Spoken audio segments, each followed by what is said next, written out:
I welcome all of you for the online class taken from the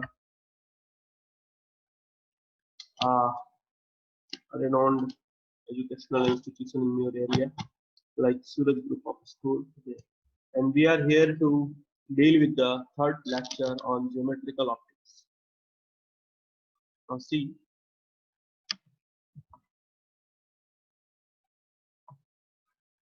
today I will continue the image formation in plane mirror. First thing is image of an extended object. Image of an extended object. Extended object means what? कल हमने क्या देखा था? एक कोई भी point object था और उसके इमेज को आप ड्रॉ कर रहे थे. आज क्या होगा, बहुत सारे पॉइंट्स को मिला के अगर आप एक लाइन बना सकते हो, इसको आप एक्सटेंडेड ऑब्जेक्ट. जैसे मैं खुद भी क्या हूँ, एक बहुत सारे कह सकते हो आप पॉइंट से मिल करके बना हुआ एक ऑब्जेक्ट. अगर मैं भी मिरर के सामने खड़ा होता हूँ तो मुझे इमेज फॉर्मेशन मिलेगा. यहाँ पे कुछ न कुछ image I will be able to see for myself. तो ये कोई भी एक्सटेंडेड ऑब्जेक्ट है A B, any extended object A B. Okay, so for image formation क्या करेंगे आप, पहले इसके बॉटम एंड का अगर इमेज बनाओ तो नॉर्मल इंसिडेंस के लिए ये रिफ्लेक्ट हो जाएगा इसी लाइन में. तो यहाँ पे आप देख सकते हो क्या, it appears to be coming from back region of this mirror somewhere. दूसरे किसी भी पॉइंट पे आप इंसिडेंट कराओ तो आपको क्या दिखेगा कि ये कहीं इस पॉइंट से वापस रिफ्लेक्ट होके आ रहा है. Okay, this is the point where the image of A will be formed. Similarly, each and every point of this object can be analyzed to this extended object, but here I will do only the 2-point analysis. Again from top, if I incident the ray normally, then it will revert back in the same direction, and if it comes to the some angle here, then it will appear to be going in this way. And if you draw this ray coming here, you will be able to find the image of the top end of the extended object. यहाँ पे आप देख सकते हो ये image यहाँ पे बन जाता है. तो आप कह सकते हो यहाँ पे ये ऑब्जेक्ट था, this was an extended object, और इसका इमेज भी क्या बना, एक एक्सटेंडेड इमेज ही यहाँ पे फॉर्म होता है. Now we will write few points. Okay, extended object, एक दो बेसिक से पॉइंट है, इसको लिख लीजिए. एक्सटेंडेड ऑब्जेक्ट्स consists of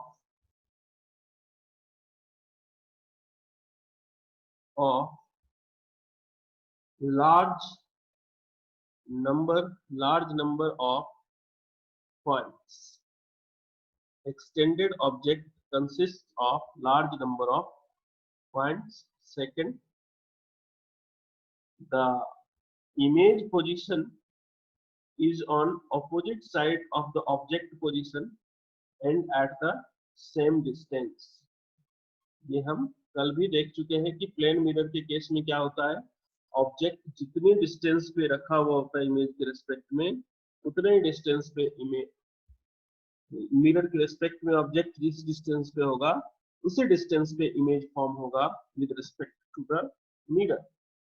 इसके बाद हम बात करें यहाँ पे थर्ड पॉइंट की, तो मैग्निफिकेशन एक टर्म डिफाइन होता है. जब भी कभी आप इमेज फॉर्मेशन को स्टडी करोगे तो आपको एक टर्म डिफाइन करना पड़ेगा, मैग्निफिकेशन. और मैग्निफिकेशन का मतलब हो जाता है क्या, इसको m से डिनोट करते हैं, स्मॉल m से, and it is written as height of image, height of image upon height of object, जो कि अलग अलग केसेस में डिफरेंट हो जाते हैं। लेकिन जब आप प्लेन मिरर की बात करोगे, in case of plane mirror this magnification is equal to 1 because you get the height of image same as that of object. So magnification becomes 1 in case of plane mirror. तीसरी बात, चौथे point में देखिए आप, image is erect, image is erect. Erect का मतलब क्या है? अगर सर आपका ऊपर था तो अभी भी सर ऊपर ही होगा, इमेज में आपको पैर ऊपर नहीं दिखेगा। Okay, image is erect, that is no, that is no inversion. Image is erect, that is no inversion. लेकिन यहाँ पे आप एक पॉइंट को स्टार करके लिख सकते हो कि प्लेन मिरर के केस में लेफ्ट राइट इन्वर्जन होता है। ऐसा इन्वर्जन होता है left right inversion. Left right inversion क्या हो जाता है कि अगर ये प्लेन मिरर है और आप इसके सामने कोई भी स्ट्रक्चर ऐसा लेके आओ जैसे कि टू है, तो ये कैसा अपीयर होगा आपको? कुछ इस तरीके से। आप खुद को ही अगर स्टैंड करो in front of this plane mirror, आपको क्या मिलेगा? आपका लेफ्ट हैंड राइट हो जाएगा और राइट हैंड लेफ्ट अपीयर होगा। आपने कई बार ऐसा गेम किया भी होगा। तो ये कुछ बेसिक से प्रॉपर्टी है प्लेन मिरर के लिए। तो इसमें हम आगे कंटिन्यू करते हैं। बड़ा सा इंटरेस्टिंग सा टॉपिक है, इस पे डायरेक्ट क्वेश्चन नीट में पूछे जाते हैं। मेंस में बहुत पहले पूछा जाता था, अभी तो नहीं पूछ रहे। तो उम्मीद है। Minimum height of the mirror to see full image, ध्यान से इसको समझना, कुछ खास बात नहीं है। ट्रायंगल ट्रायंगल का कॉन्सेप्ट है। Minimum height of mirror to see full image. आप जैसे कि मिरर के सामने खड़े होते हो तो कभी कभी ऐसा होता है कि आपके लोकेशन पे डिपेंडेंट कभी कभी फुल इमेज आपको नहीं दिखता है, थोड़ा पैर कट गया, हाथ कट गया, मुंडी कट गई, जो भी है। तो वैसे किसी केसेस के लिए आपको क्या ध्यान में रखना होगा, कैसे मिरर आपको चाहिए, वो स्टडी यहाँ पे हम कर लेते हैं।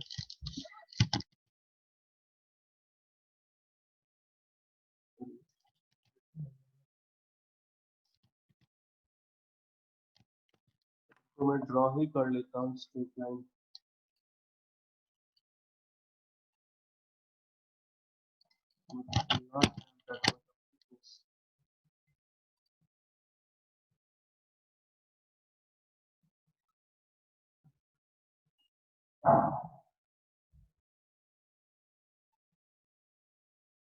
ये कोई प्लेन मिरर है, ओके, और इसके सामने कोई एक्सटेंडेड ऑब्जेक्ट, मैं ही हूं मान लो, एनी ह्यूमन बीइंग, ऑब्वियसली इंसान के लिए ही ड्रॉ कर रहा हूं मैं।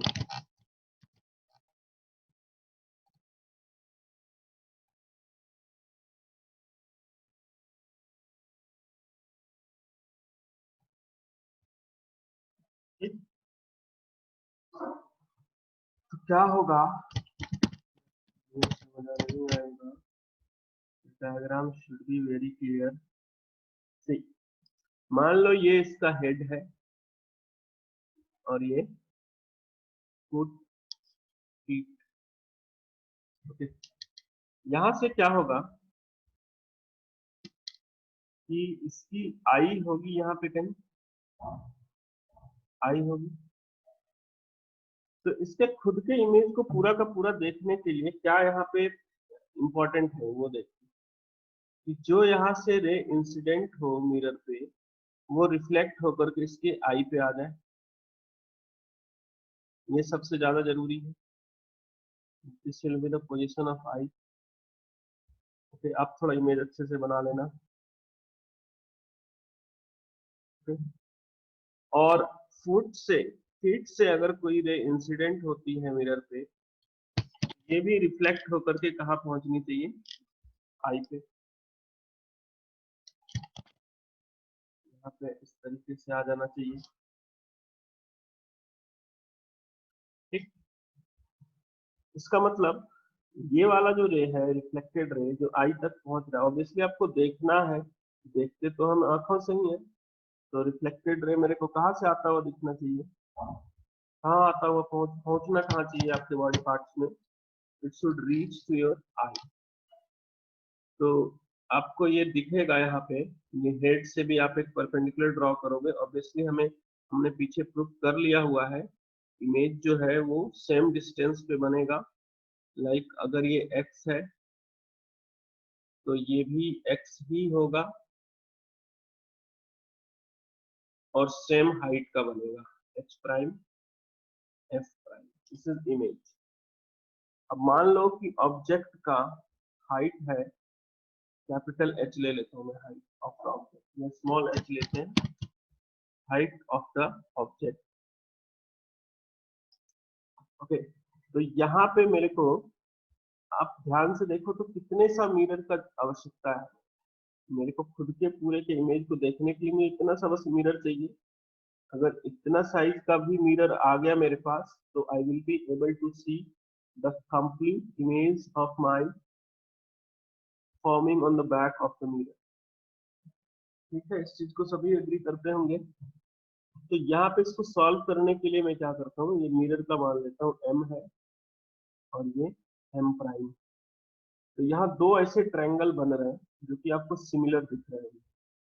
ये वाला एंगल अगर देखो, ये स्ट्रेट लाइन है, this is a straight line going back of the mirror, this is also a straight line.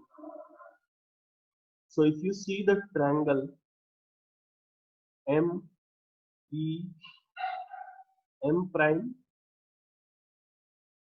and triangle h prime e f prime, ध्यान से देखो इन ट्रायंगल को, इन दोनों ट्रायंगल में ये वाला एंगल सेम है और ये दोनों, ये लाइन क्या है, एक्सटेंडेड स्ट्रेट लाइन है। यहाँ से एक स्ट्रेट लाइन एक्सटेंड कर सकते हो आप बैक ऑफ द मिरर तक, up to the image of the object. तो यहाँ से आप क्या लिख सकते हो, सिमिलर ट्रायंगल है ये, आर सिमिलर ट्रायंगल। तो यहाँ देखना आप, this m m prime upon x can be written as h prime f prime upon 2x। इस इक्वेशन को आगे बढ़ाऊं मैं, m m prime तो क्या है, minimum size of the mirror required to see the complete image of the object, और h prime f prime क्या है, height of the object h f into x upon 2x। यहाँ से आपको mirror की साइज मिल जाती है mm prime equals to height of the object is h upon 2। तो आप देखो कि मिनिमम कितना चाहिए आपको, मिरर की साइज, तो जो ह्यूमन बीइंग है, जो पर्सन है, इसकी हाइट से आधी चाहिए मिरर की हाइट, तो he will be able to see the complete image of himself. इसको अगर मैं मेथड 1 मान लूं, इसी चीज को सेकंड मेथड से थोड़ा सा ऑप्टिक्स के कॉन्सेप्ट को यूज करते हुए अगर यदि मैं करूं, तो ट्रायंगल के कॉन्सेप्ट से हो गया, देखते हैं क्या कर सकते हैं।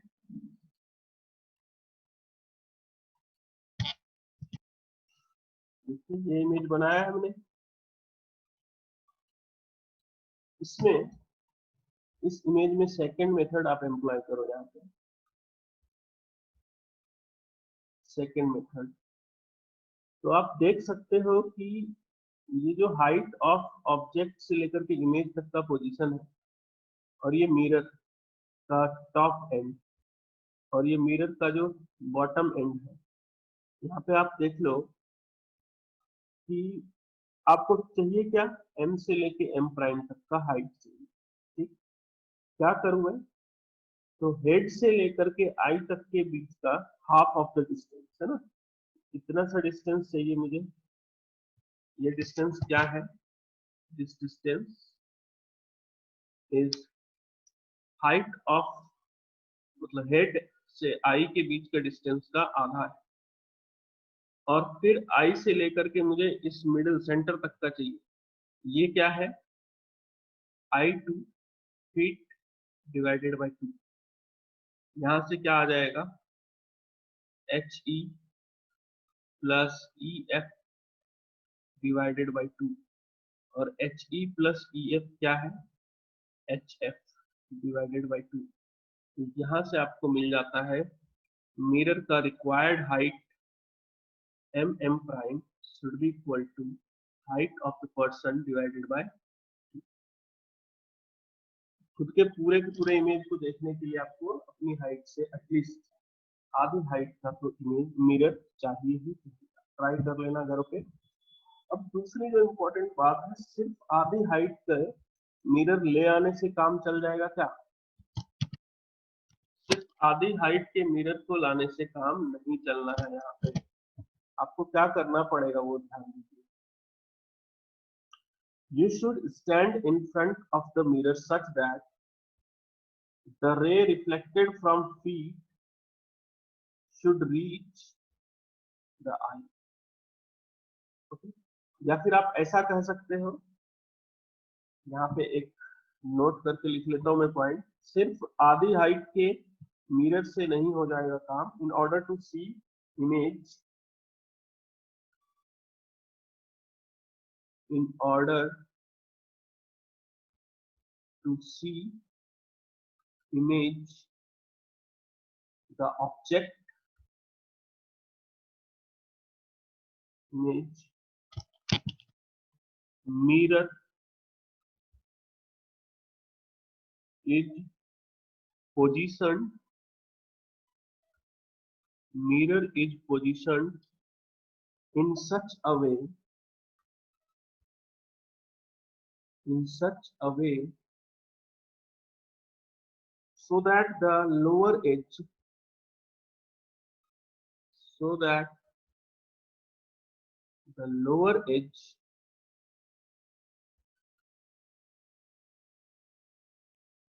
of mirror, lower edge of mirror is at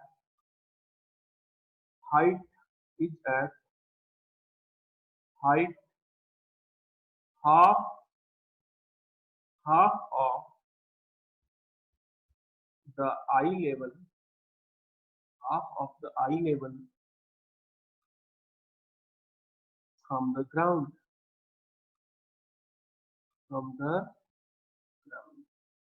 मतलब आपकी आंखें जो ग्राउंड से जितनी हाइट पे है उससे आधे डिस्टेंस पे आपका मिरर का लोअर एंड होना चाहिए। इस तरीके से आपको प्लेस करना पड़ेगा। और दूसरा पॉइंट तो ये आ गया, ये पोजिशनिंग का ख्याल रखना पड़ेगा आपको।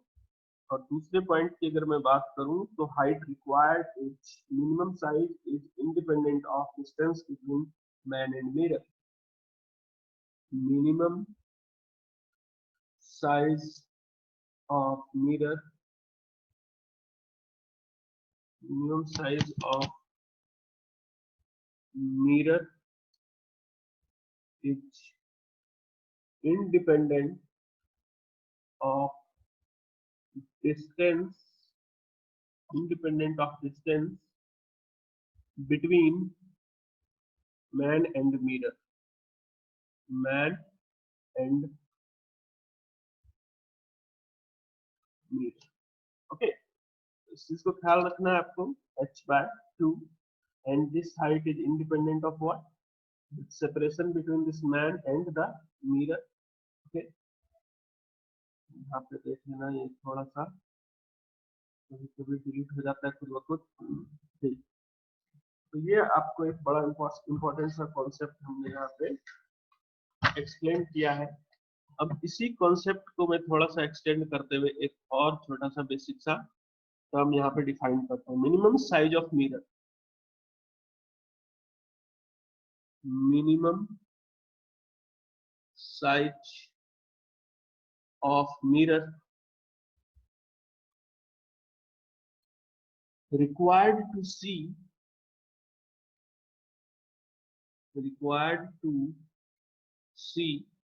the full image of the required to see the full image of the wall behind the man। मतलब आपके सामने एक मिरर रखा हुआ है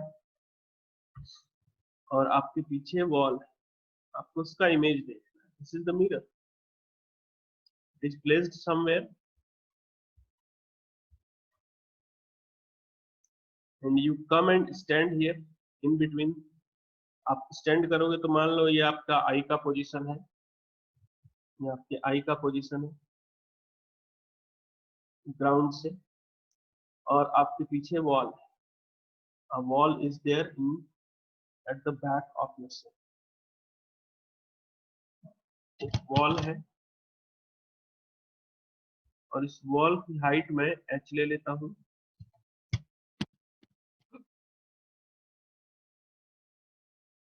इस वॉल की हाइट h है। अब इसको मेरे को पूरा का पूरा देखना है। अगेन इसकी एनालिसिस जरूरी है, कैलकुलेशन कुछ भी नहीं। तो आप तो देखो सबसे पहले कि ये आपको गिवन होगा जो वॉल है वो कितने डिस्टेंस पे है आपसे और आप कहाँ खड़े हैं। ये मान लो अलग अलग है x और y, आपके पीछे वॉल। तो हमें इतना तो पता है कि इमेज जो बनेगा वो सेम साइज का बनेगा। वॉल का जो इमेज बनना है वो सेम साइज का बनेगा। ये टॉप है और ये बॉटम है ऑब्जेक्ट का।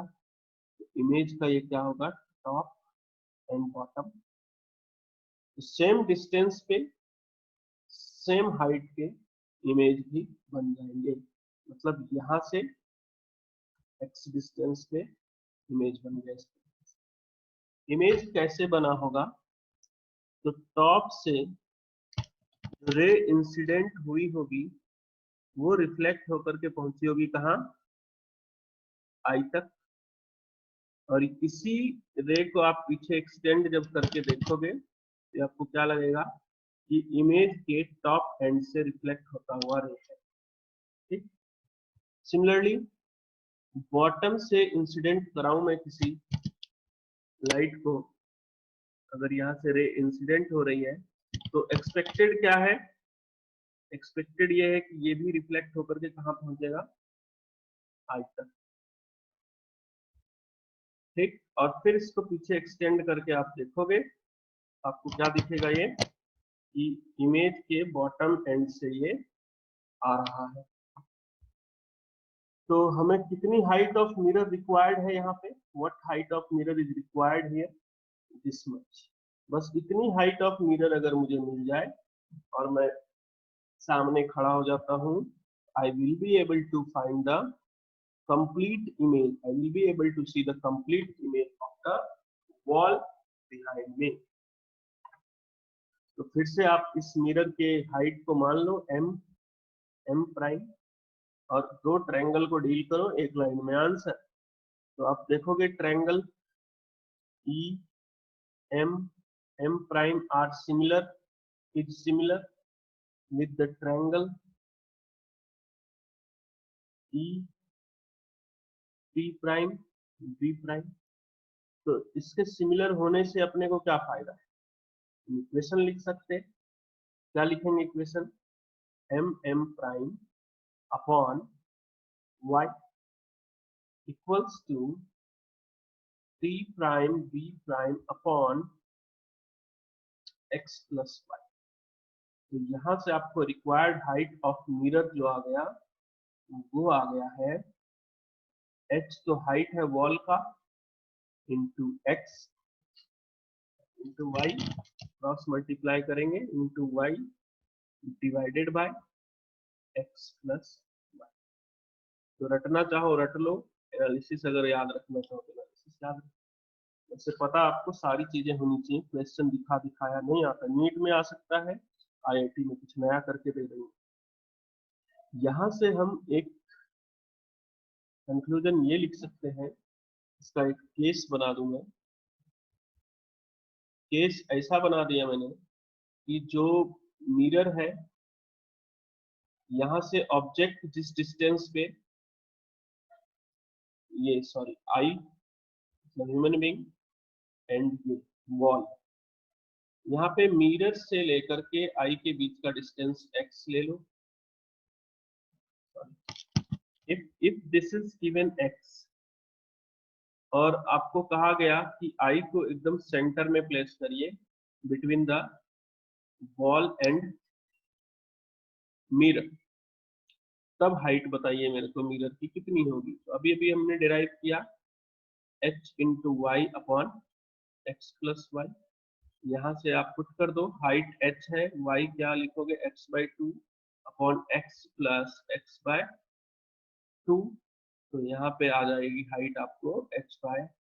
This is the answer. ये पूछा गया है, if the man is standing exactly in between the mirror and wall, then what should be the height of mirror required to see the complete image of the wall behind the man? h/3 was the answer। लेकिन ये position अगर change कर दे तो आपको ये वाला formula याद रखना पड़ेगा। Okay, now let's come to the another question. जैसा कि हम कल पढ़ रहे थे वेलोसिटी के बारे में, ये मान लो कोई प्लेन मिरर है, ओके, एनी मिरर M, और इस मिरर के सामने एक ऑब्जेक्ट है, पॉइंट ऑब्जेक्ट ही लेना आप, जो इधर की तरफ जा रहा है, और इसने अपने हॉरिजॉन्टल एक्सिस से 30 डिग्री एंगल बनाया हुआ है, means making 30 degree angle with the axis. तो यहां से, और ये किस वेलोसिटी से जा रहा है वो मैं आपको बता दूं, he is moving with velocity 10 metre पर सेकंड। E और C और any point, anything can be there, एक पॉइंट ऑब्जेक्ट है जो कि 10 मीटर पर सेकंड से इस डायरेक्शन में मूव कर रहा है, और एक प्लेन मिरर जो यहाँ रखा है उसकी भी वेलोसिटी दी गई है 3 मीटर पर सेकंड। ठीक, आपको फाइंड क्या क्या करना है, देखिए, find velocity of image, velocity of image. पहला पार्ट में आपको क्या फाइंड करना है, with respect to mirror, velocity of image with respect to, first part में मिरर के रिस्पेक्ट में बताएंगे आप, सेकंड पार्ट ऑब्जेक्ट के रिस्पेक्ट में, और थर्ड पार्ट होगा आपका ग्राउंड के रिस्पेक्ट। इसको सॉल्व करिए एंड आई विल वेट